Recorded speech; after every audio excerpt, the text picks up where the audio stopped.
Cancer Healer Center, a new beginning. రేపు తెలంగాణ కాంగ్రెస్ కీలక meeting. ఎమ్మెల్యేల జంపింగ్ పై ఢిల్లీలో కేటీఆర్ పోరాటం. మల్ల దుమారంతో తలలు పట్టుకుంటున్న కాంగ్రెస్ నేతలు.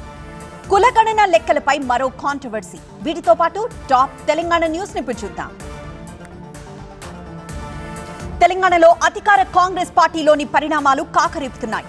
ఇటీవలే కాంగ్రెస్ ఎమ్మెల్యేలు రహస్యంగా భేటీ అయినట్లు ప్రచారం జరుగుతున్న నేపథ్యంలో రేపు కాంగ్రెస్ ఎమ్మెల్యేలతో ముఖ్యమంత్రి రేవంత్ రెడ్డి భేటీ కాబోతున్నారు. మధ్యాహ్నం 2 గంటల నుంచి జరగబోయే ఈ సమావేశానికి ఏఐసీసీ వ్యవహారాల in charge Deepa Das Munshi, PCC chief Mahesh Kumar Goud హాజరు కానున్నారు. పార్టీ ఎమ్మెల్యేలను మొత్తం 4 గ్రూపులుగా విడదీసి వారితో సీఎం భేటీ కాబోతున్నట్లు తెలుస్తోంది. రేపు ఢిల్లీకి వెళ్తున్నారు బీఆర్ఎస్ వర్కింగ్ ప్రెసిడెంట్ కేటీఆర్. ఆయన వెంట వినోద్, శ్రవణ్ కుమార్ కూడా వెళ్తున్నారు.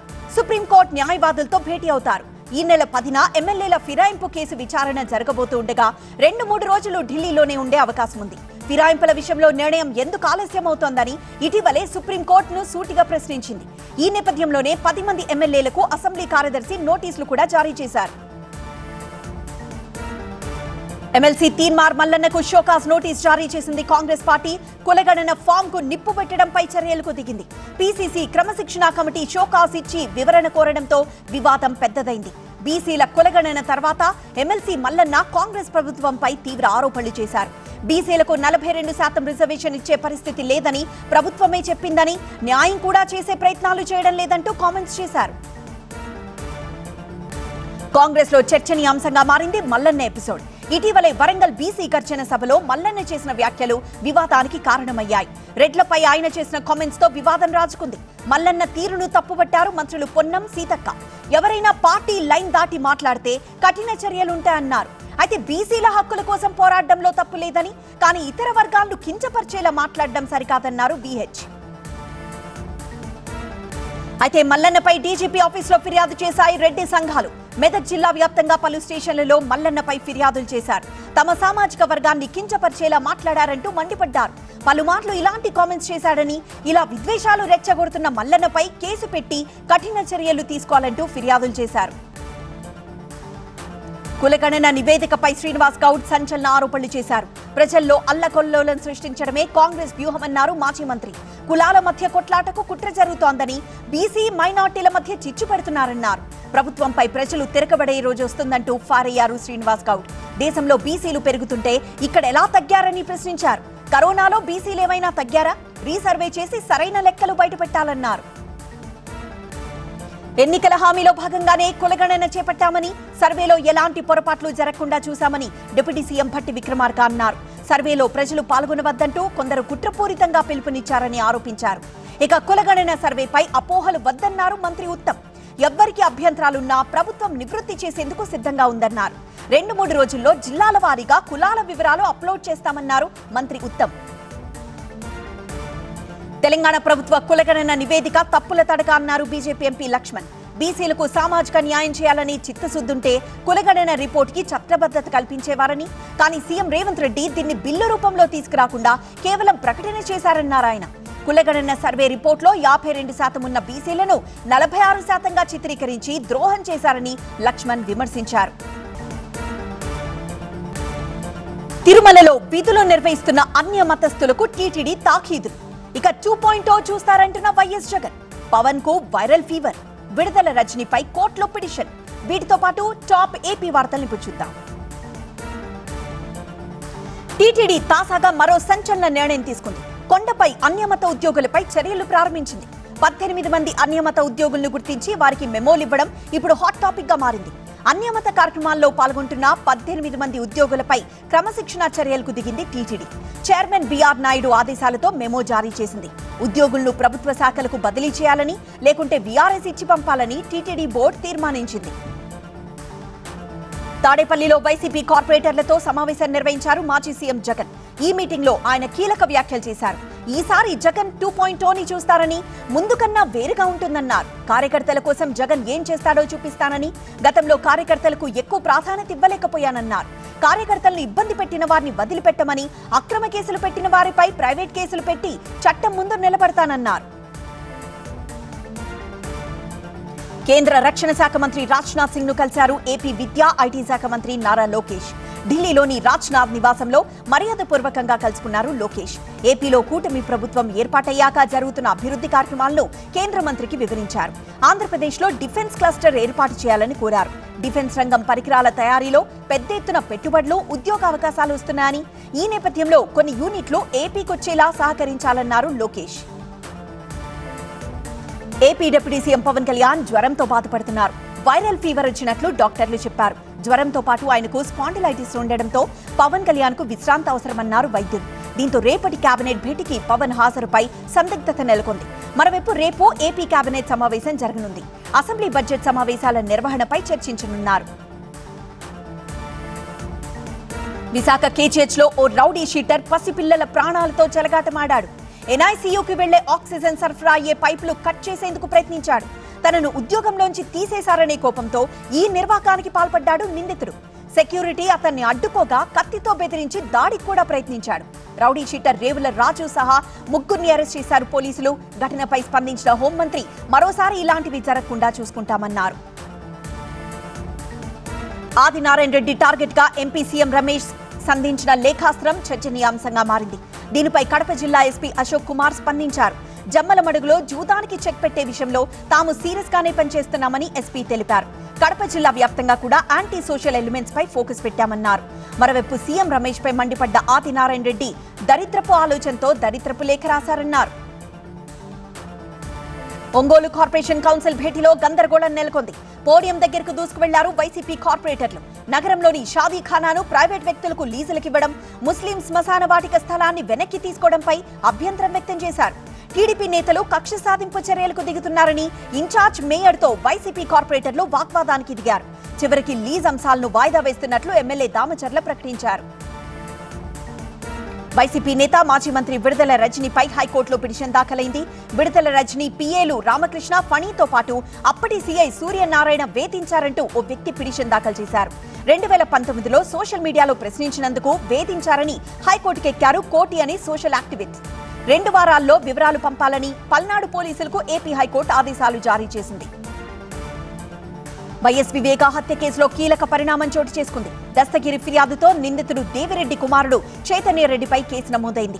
అప్రూవర్ గా మారొద్దని ఒత్తిడి చేసినట్లు ఫిర్యాదు చేశాడు. కడప జైల్లో ఉన్నప్పుడు చైతన్యరెడ్డి 20 కోట్లు ఆఫర్ చేసినట్లు ఆరోపించాడు. గతంలో పులివెందుల డీఎస్పీగా ఉన్న నాగరాజుపైన కేసు నమోదైంది. దస్తగిరి ఫిర్యాదుతో సీఐ ఈశ్వరయ్యతో పాటు సెంట్రల్ జైల్ సూపరింటెండెంట్ ప్రకాష్ పైన కేసు పెట్టారు. తెలంగాణలో 2వ విడత రైతు భరోసా నిధులు, ఎమ్మెల్సీ ఎన్నికల సన్నాహకాల్లో కిషన్ రెడ్డి, జగన్ 2.0 పై లోకేష్ సెటార్లు, అచ్చెన్న మీటింగ్ లో జనసేన అలజడి. ఇలాంటి టాప్ లోకల్ న్యూస్ ని చూద్దాం. తెలంగాణ రైతు భరోసా నిధులు విడుదలయ్యాయి. సీఎం ఆదేశాలతో 1 ఎకరం వరకు సాగులో ఉన్న భూములకు రైతు భరోసా నిధులు జమ చేశారు. 17 లక్షల రైతుల అకౌంట్లో డబ్బులు పడినట్లు అధికారులు తెలిపారు. ప్రారంభోత్సవం నాడు విడుదల చేసిన నిధులతో కలుపుకొని ఈ రోజు వరకు మొత్తం 1126.54 కోట్ల రూపాయలు రైతు భరోసా కింద విడుదల చేసినట్లు తెలిపారు. ఎమ్మెల్సీ ఎన్నికలపై బీజేపీ సన్నాహక సమావేశం నిర్వహించింది. అభ్యర్థి అంజిరెడ్డికి బీఫామ్ ఇచ్చారు కేంద్ర మంత్రి కిషన్ రెడ్డి.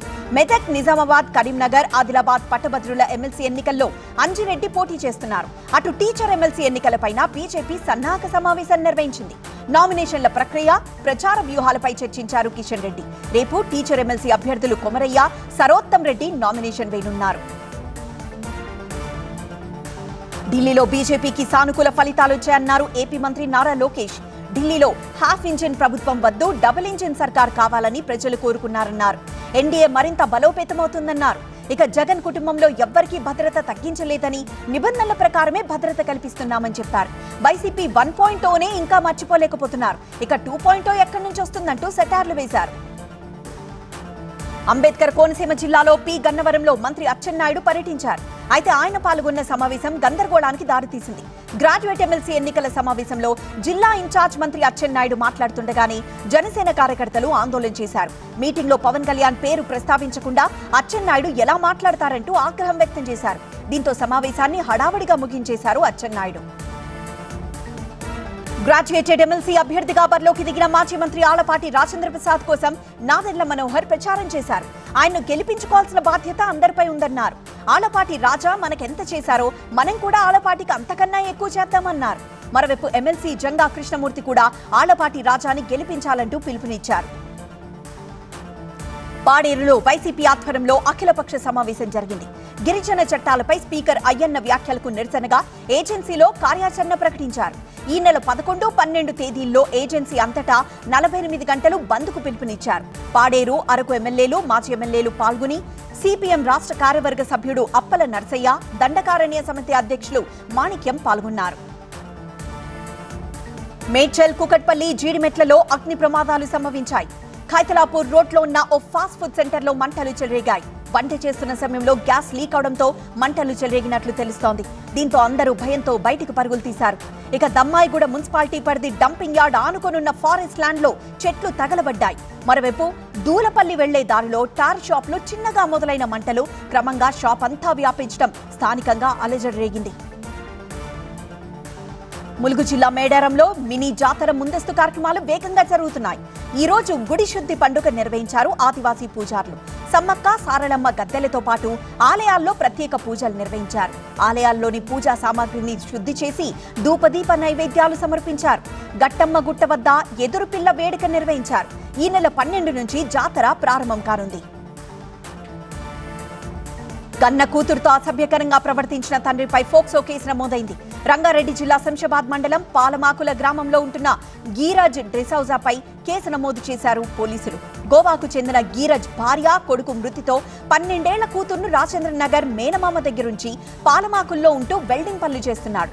నానమ్మను చూసొద్దామని కూతురుని తీసుకొచ్చి మద్యం తాగి కూతురుపై అసభ్యంగా ప్రవర్తించాడు. కూతురు కేకలు వేయడంతో ఇరుగు పొరుగు వారొచ్చి ఆమెను కాపాడారు. యూపీలోని ప్రయాగ్రాజ్ లో ప్రధాని మోదీ మహాకుంభమేళాలో పుణ్యస్నానం చేశారు. ప్రపంచంలోని అతిపెద్ద ఆధ్యాత్మిక సంగమ స్థలంలో పూజాధికారులు చేశారు. ప్రయాగ్రాజ్ మహాకుంభమేళాలో స్నానం చేసే భాగ్యం దక్కిందని ప్రధాని మోదీ ఎక్స్ లో పోస్ట్ చేశారు. సంగంలో స్నానం ఆచరించి గంగామాత ఆశీర్వాదం పొందడం అంతులేని శాంతిని, సంతోషాన్ని ఇచ్చాయన్నారు. ఉదయం 11 గంటలకు ప్రయాగ్రాజ్ కు చేరుకున్న ప్రధానికి యూపీ సీఎం యోగి ఆదిత్యనాథ్ స్వాగతం పలికారు.